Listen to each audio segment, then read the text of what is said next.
नमस्कार दोस्तों, स्वागत है आपका अपने YouTube चैनल एपी ज्ञानवान में। और आज हम आप क्लास 10th और 12th वालों के लिए हिंदी के बेहद ही महत्वपूर्ण क्वेश्चन लेके आए हैं। एक नज़र में 5 मिनट में ये वीडियो को आप जाने से पहले ज़रूर देखें। तो हम यहाँ पे आपको बताने वाले हैं पद्य के प्रकार। पद्य दो प्रकार के होते हैं, महाकाव्य और खंडकाव्य। तो महाकाव्य की बात करें तो दो महाकाव्य के नाम आप लिख देंगे अगर आएंगे तो। तुलसीदास द्वारा रचित रामचरितमानस और मलिक मोहम्मद जायसी के द्वारा रचित पद्मावत। अब हम बात करते हैं खंड काव्य की।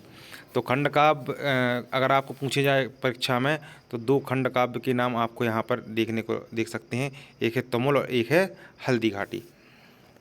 युगों की प्रवृत्तियाँ, विशेषताएँ। तो भक्ति काल की बात करते हैं। भक्ति काल को दो धाराओं में बांटा गया है, इसको दो शाखाएं भी कहते हैं। एक है निर्गुण काव्य धारा, एक होती है सगुण काव्य धारा। ईश्वर के निराकार रूप की जो उपासना होती है वो निर्गुण में होती है और माया की निंदा भी की जाती है और गुरु की महत्ता भी इसमें होती है। और निर्गुण के प्रमुख कवि में दो नाम आते हैं, कबीरदास जी का और संत रेदास जी का। अब बात करते हैं इस तरफ सगुण काव्य धारा की। तो सगुण काव्य धारा की एक विशेषता होती है, ईश्वर के सगुण काय की उपासना की जाती है और साथ ही साथ इसमें सुखाय की भावना होती है। इसके प्रमुख कवि दो हैं, तुलसीदास और सूरदास। ये सारी चीज़ें आपको परीक्षा में देखने को मिल सकती हैं बड़े आराम से। रीतिकाल की बात करते हैं तो रीतिकाल का आपको समय सीमा याद रखनी है, जरूर ही ये परीक्षा में पूछी जाती है। तो इसकी समय सीमा है 1643 से 1668 तक इसकी समय सीमा मानी जाती है।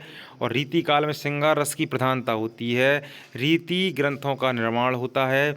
दो इसके प्रमुख कवि हैं बिहारी। तो बिहारी की एक बहुत ही प्रसिद्ध रचना है बिहारी सतसई, ये परीक्षा में कई बार आई है। और केशव दास की रामचंद्र का, केशव दास की कवि प्रिया भी इसमें आती है और केशव दास को कहते हैं कठिन काव्य का प्रेत। रीतिकाल की तीन शाखाओं को आपको विशेष रूप से देख के जाना है। तो रीतिकाल की तीन शाखाएं कौन कौन सी हैं? रीति सिद्ध, रीति बद्ध और रीति मुक्त। रीति सिद्ध के कवि कौन है? बिहारी, इनको आपको याद कर लेना है। और रीति बद्ध में केशव दास, देव पद्माकर, भिखारी दास, मतीराम चिंतामणि। एक क्वेश्चन यहाँ से ये भी आता है कि जो भिखारी दास हैं वो किस युग के हैं? तो यहाँ पे भक्ति काल भी कहीं कहीं यहाँ पे देखने को मिलता है। और इसके बाद हम करते हैं रीति मुक्त।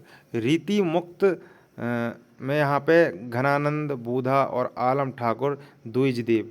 ये तुम्हारे ऑप्शन में क्वेश्चन पूछे जा सकते हैं, इसलिए इसको याद रखना। क्वेश्चन अगला टॉपिक है आधुनिक काल।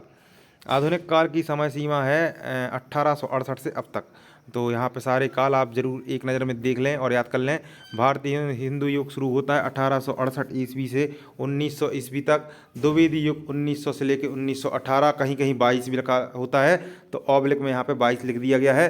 छायावादी युग 1918 और 1922 से 1936 से 38 तक माना जाता है, इसमें से आप कोई भी लिख दें सही माना जाएगा। प्रगतिवादी युग 1938 से 1943 और प्रयोगी ऊपर था प्रगतिवादी था 1938 से 1943 तक। और इसके बाद आता है प्रयोगवादी 1943 से लेकर 1951 तक। और नई कविताओं का युग आता है 1951 से शुरू होता है अब तक। भारतीय हिंदू युग की बात करें तो इसका युग का नाम भारतीय हिंदू जो हरिश्चंद्र हैं उनके नाम पर पड़ा है। अंधेरी नगरी इनकी एक फेमस नाटक है, इसको याद रखना। द्विवेदी युग की समय सीमा 1900 से लेकर 1922 तक। सरस्वती पत्रिका का यहाँ पे संपादन होता है, बेहद महत्वपूर्ण। प्रथम संपादक, सरस्वती पत्रिका के प्रथम संपादक का नाम परीक्षा में कई बार पूछा जाता है, श्याम सुंदर दास। और दूसरे संपादक महावीर प्रसाद द्विवेदी, कई बार ऐसा क्वेश्चन है जिसको सभी को याद रखना चाहिए। और हम बात करते हैं अयोध्या सिंह उपाध्याय हरिऔध। तो इनका एक प्रिय महाकाव्य है प्रिय प्रवास, इसको याद रखना है। किसने लिखा है? प्रिय प्रवास। ये कॉमन क्वेश्चन है, एक आध इनमें से क्वेश्चन आपको बोर्ड परीक्षा में जरूर देखने को मिलता है। बहुत छोटी वीडियो है ये। मैथिली शरण गुप्त के द्वारा रचित है साकेत। द्विवेदी युग की दो प्रमुख विशेषताएं, भारतीयता के अतीत के गौरव के प्रति और मोह है। और दूसरी विशेषता इनकी क्या है? नैतिक आदर्श की स्थापना, ये इसको याद रखना है। तीसरा भी लिखा है यहाँ पे इतिवृत्तात्मक भी इन क्या है? प्रमुख विशेषता है। अब छायावाद युग की बात करते हैं बड़े ही शॉर्ट में। 1918 से 1936 माना जाता है, कभी कभी 1920 से 1938 दोनों ही यहाँ पे सही माने जाएंगे। ये बच्चों की यहाँ पे समस्या ये आ रही थी, उनको समझ में नहीं आ रहा था, किसी मॉडल में कुछ मिल रहा था, किसी किताब में कुछ मिल रहा था, तो इसी प्रकार से वीडियो को बना दिया गया है।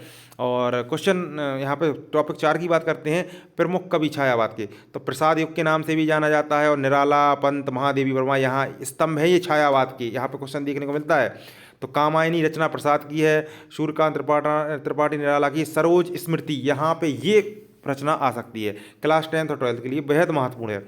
और अगली बात करते हैं सुमित्रानंदन पंत की चिदम्बरा, यहाँ पे इसको पुरस्कार मिला हुआ है, याद रखना। महादेवी वर्मा की यामा और दीप शिखा। छायावादी युग के प्रमुख विशेषताएं और प्रवृत्तियां, तो यहाँ पे जो छायावाद के जितने भी कवि हैं, लेखक हैं, वो सौंदर्य एवं प्रेम की बात करते थे और रहस्यवादी भावना रखते थे, ये याद रखना है आपको। बात 2 नंबर में अति लघु में क्वेश्चन पूछे जाते हैं। छायावाद के 2 महाकाव्य, तो कामायनी प्रसाद के द्वारा रचित है और उर्मिला बाल कृष्ण शर्मा नवीन, ये याद रखना है। उर्मिला किसके द्वारा रचित है? बाल कृष्ण शर्मा नवीन के द्वारा रचित है। प्रगतिवाद 1938 से शुरू होता है 1943 तक। इसके 2 प्रमुख कवि बहुत ही, क्योंकि ये आधुनिकता में आ जाते हैं इसलिए ये क्वेश्चन पूछे जाते हैं। नागार्जुन के द्वारा रचित है प्यासी पथराई आँखें, नागार्जुन के द्वारा रचित है प्यासी पथराई आँखें, और रामधारी सिंह दिनकर के द्वारा रचित है उर्वशी। विशेषताएं क्या रही हैं? प्रगतिवाद की शोषित वर्ग की पीड़ा का चित्रण किया है इन्होंने, और क्रांतिकारी भावना दिखाई गई है। और अब यहाँ पे आते हैं हम प्रयोगवाद। 1943 से लेकर 1951 ईस्वी तक प्रमुख कवि कौन है? अज्ञे। हरी घास पर क्षण भर, याद रखना, अज्ञे की रचना हरी घास पर क्षण भर। भवानी प्रसाद मिश्र की है गीत फरोश। और 2 विशेषताएं क्या है? प्रतीकों का प्रयोग किया है, और यति यथार्थता, मतलब फिक्स जो बातें होती वो कही है इन्होंने। तो यहाँ पे हम तार सप्तक की बात करते हैं। तार सप्तक 1943 में प्रथम, और संपादन किसने किया? अज्ञे ने।